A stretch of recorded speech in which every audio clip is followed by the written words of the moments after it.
यह बच्चा एक इस्तेमाल किया हुआ तौलिया प्राप्त करता है और उसे अपने सिर पर रखता है। यह बहुत प्यारा है।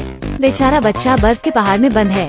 सिर्फ पिंजरे में नहीं रहता, लेकिन उसे बड़ों के लिए खाना भी बनाना पड़ता है। पानी लेने के लिए शैनी जमीन पर बैठ जाता है। डाकुओं में से एक आदमी मदद के लिए आता है। वो बर्फ पर मुक्का मारता है, फिर पानी से एक मोटी ताजी मछली को खरोचता है। शैनी उसे तुरंत गले लगा लेता है, फिर जमे हुए पे को तने से निकालता है। इसे एक तरफ से निकालकर खोलने की तैयारी करते हैं। लंबा आदमी सालमन बनाने का प्रभारी है। शैनी बर्फ बनाने के लिए अपने अजेय स्टील के दांतों का उपयोग करती है, इतनी तेज कि वो रुक नहीं सकती। लुटेरे का चेहरा गंदा देखकर लड़की इसे पोंछने के लिए तौलिए का इस्तेमाल करती है। लुटेरा रोना चाहता है, लेकिन उन दोनों के लिए टेबल पर नाश्ता लाना आसान नहीं है। एक हाथ वाले चाचा ने खाना उखाड़ फेंका। मैं एक अच्छा गर्म नाश्ता चाहता था। शैनी इतनी डरी हुई है कि उसे समझ नहीं आ रहा है कि वो क्या करे। एक बार फिर उसे नाश्ता बनाने के लिए भेजा जाता है। छोटी लड़की जलाओ लकड़ी के ढेर के पास बैठी है। आग लगाने के लिए जलाओ लकड़ी को रगड़ने की कोशिश करती है, लेकिन चाचा में धैर्य नहीं है। चलो, बेबी आग लगाना नहीं जानता। ओह यार, क्या यही लोग कहते हैं?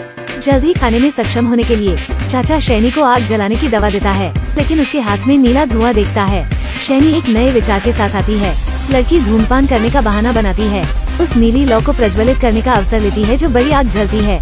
लेकिन यह अजीब आतिशबाजी यह पहाड़ के नीचे भाइयों और बहनों द्वारा देखा जाता है। यह निश्चित रूप से शैनी की ओर से एक संकेत है। अपनी बेचारी छोटी बहन के बारे में सोचकर फिर बहन भाले का उपयोग कांटे को तोड़ने के लिए करती है। वो तार तोड़ती है। लंबी पैदल यात्रा के जूते की एक आसान जोड़ी बनाने के लिए शैनी को बचाने के लिए झरने से पहाड़ की चोटी तक चलने की तैयारी करते हैं। अब सब कुछ तैयार है। दोनों आधिकारिक तौर पर पहाड़ की चोटी पर पहुंचते हैं। पहले दीपक के सिरे का उपयोग बर्फ पर चिपकाने के लिए करती है। उसके जूते बर्फ की दीवार से टकरा गए।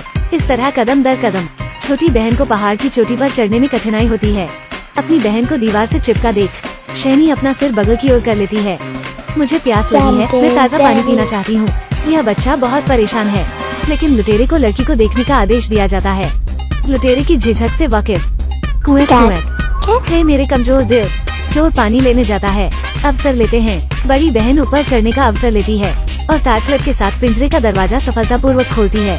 लेकिन जब वो कहती है कि वो शैनी को दूर ले जाएगी, फिर उसे ठुकरा दिया जाता है। वह चले जाते हैं। शैनी ने सुना कि चाचा की बड़ी योजना है, हालांकि यह स्पष्ट नहीं है कि क्या। लेकिन शैनी को यहाँ एक जासूस के रूप में रहने की आवश्यकता महसूस होती है। लेकिन तुम तो अभी बच्चे हो, बच्चा नहीं। निर्धारित किए जाने हेतु शैनी ने पिंजरे का दरवाजा बंद किया, लेकिन बड़ी बहन अभी भी चिंतित है कि वो बच नहीं सकती। अब शैनी लटकन को बाहर निकालती है। शीर्ष पर साफ सुथरी चोटी दिखाती है कि वो अपना ख्याल रख सकती है। अंत में बहन अब और नहीं सहती। अनिच्छा से दरवाजा बंद करने के बाद शैनी को अनलॉक करने के लिए एक आइटम देती है। अलविदा कह रहे दो लोग, लेकिन वो लुटेरे को शीतल पेय की बोतल लाते देखती है। चाचा असामान्य रूप से गुस्से में हैं। क्या तुम मुझे धोखा दे रहे हो? वो तुरंत पिंजरे को चट्टान से फेंकने का आदेश देता है, क्योंकि वो शैनी के बारे में चिंतित हैं। दो भाई और बहनें पहाड़ की चोटी पर लौट आए। सुनिए यह बुरी खबर, सब बुरे लोग हैं। इस पर शैनी कार के पीछे से दिखाई देती है। पता चला वो अभी भी जिंदा है। भाई बहन अब राहत दे सकते हैं, लेकिन अचानक पहाड़ पर स्काउट्स का एक समूह दिखाई देता है। धन की दूसरी पीढ़ी। दरअसल यह भी चाचा के निशाने पर हैं। जब बच्चे कालीन के बीचों बीच चलते हैं, सीटी तुरंत बजती है। आसमान में उड़ते 3 चील। वो बारी बारी से जमीन पर पड़ी लकड़ी की डंडियों को पकड़ते हैं। कालीन पकड़ लिया गया है। बच्चों का सामूहिक कैदी बन जाता है और फिर शैनी के भाई और बहन की बारी है। कोई अंतिम शब्द? शैनी स्लेज को आगे बढ़ाती है। केवल उसे छोटे छोटे पैर दौड़ते हुए देखता है। चाचा डर गए हैं और उसके बसने की प्रतीक्षा करते हैं। वो जल्द ही स्लेज पर आ गए। वो जमे हुए पानी के नीचे सीधे उतरते हैं। जंगल से गुजरते हैं। उस समय भाई रुकना चाहता है, लेकिन ब्रेक गलत। अंत में वो एक बर्फ के मैदान पर रुकते हैं। बर्फ की सतह लगातार ऊपर उठती है। तीनों को पता चलता है कि यह वास्तव में एक पनडुब्बी है। वो प्रवेश पाइप के साथ चढ़ते हैं। वो 2 चालक दल के सदस्यों से मिलते हैं। दूसरी तरफ से मदद मिलने के बाद बच्चे फिलहाल सुरक्षित हैं, लेकिन रास्ते में उस दिन कप्तान एक विशाल ऑक्टोपस को आ रहा देखता है। बच्चे तुरंत डिवाइस बंद कर देते हैं और खिड़की पर चले जाते हैं, लेकिन पता चलता है कि यह एक अजीब पनडुब्बी है।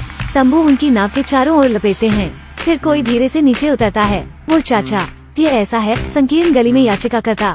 वो बच्चों को समुद्र के नीचे खजाने की खोज पर ले जाता है, लेकिन जब यह तीनों खाली पड़े बंकर में घुस जाते हैं, वहाँ घातक माइसिलियम मेडुसा का सामना करते हैं। पनडुब्बी में वापस जाना आसान नहीं है। भाई सिर्फ सिर घुमाता है। शैनी को फंगल इन्फेक्शन है। 2 बहनें बहुत घबराई हुई हैं। मामा को माइसिलियम फैलने का डर है। तीनों को तुरंत आइसोलेशन के लिए डिटेंशन रूम में ले जाना है। उस समय शैनी और अधिक गंभीर हो जाती है।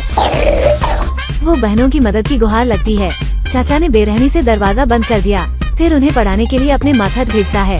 अधीनस्थ शैनी के साथ कुछ करना चाहता है, लेकिन पता चलता है कि शैनी को फंगल इन्फेक्शन हो गया है। यह वाकई खतरनाक है। सब उसे देखकर चिंतित हैं। वो अपना सिर वापस शैनी की ओर घुमाता है। कृपया मेरी मदद करो, और सहन नहीं कर सकता। उनमें से 3 को भगाने का फैसला करता है। वो उन्हें चाचा को विचलित करने में मदद करता है, फिर स्ट्रोब लाइट का उपयोग करता है। 2 भाई बहन सफलतापूर्वक अराजकता पैदा करते हैं और फिर भीड़ के साथ घुलने मिलने का अवसर लेते हैं। उनकी पनडुब्बी के लिए सीढ़ी का पालन करते हैं। सामग्री की खोज करके वो सरसों को मारक के रूप में पाते हैं। वो अपने मुंह और नाक को रुमाल से ढकते हैं। शैनी का हेलमेट सावधानी से उतारते हैं। शैनी को 1 चम्मच सरसों खिलाया जाता है। शैनी का पीला चेहरा फिर से गुलाबी हो गया। उन्होंने मेडुसा के माइसिलियम को हराया है।